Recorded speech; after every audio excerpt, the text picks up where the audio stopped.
So holding space is much more difficult when you have not been healing, when you have not been doing the work. What do we mean by this? Our shadow work is extremely important.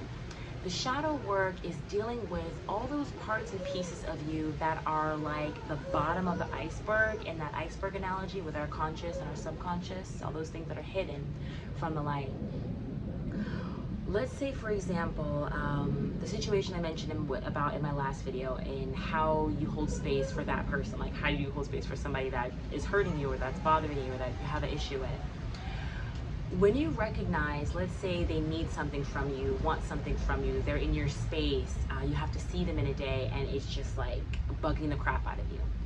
You have to ask yourself, why? Where is this coming from? What is it dealing with? What's happening, right? If you have not been doing the healing work, you're not even asking yourself why it's bothering you to begin with.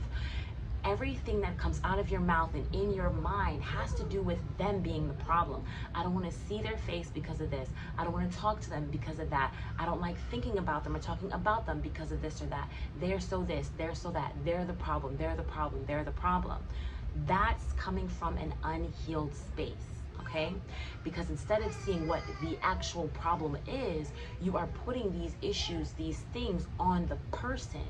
The person is a soul being. That soul being is part of you, and you are part of God, and we all are in this together. So they are not the problem. The problem is the problem.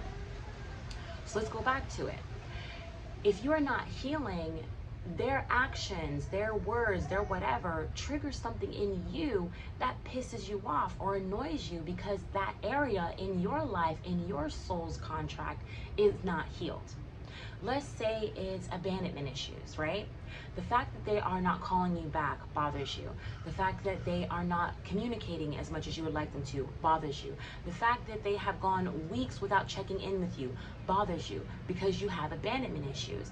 Now, it may be that they really haven't checked in with you, but you're not even thinking on their side of the fence what it is that they're probably going through.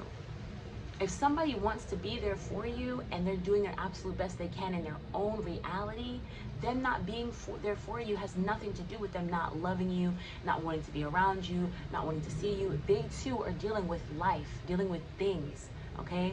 I'm sure if you take a moment and think about the things that you've been through in life, there were periods in your life where you were not the most communicative, or you were not the most loving, or not the most thoughtful. What were you going through in that time? And for you, oh, but I was going through this, or oh, I was going through that, or da da da da. People should always understand you, but you can't understand them, right? Like let's talk about it, okay? So when you are in a healed space, or you are healing, right? You can stop those thoughts that are racing, that emotion that you're feeling, and say, okay, but why does this bother me so much? What's going on over here? Because nothing that anybody does, anybody says, should have so much power on your being. You choose how you feel. You choose how you react. You choose what you do and do not participate in.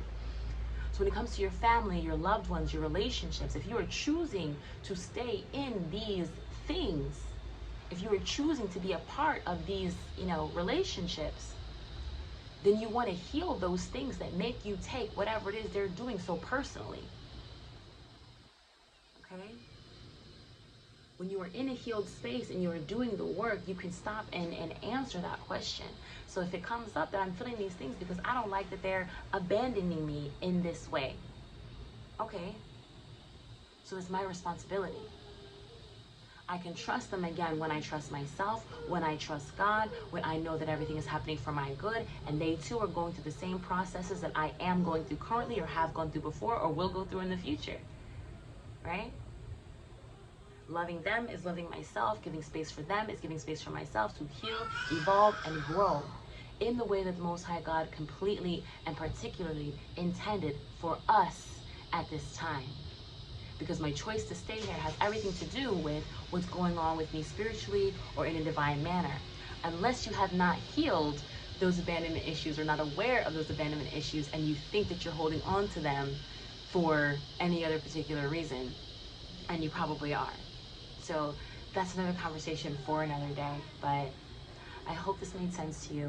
Definitely comment, like, share, and subscribe for more. Namaste.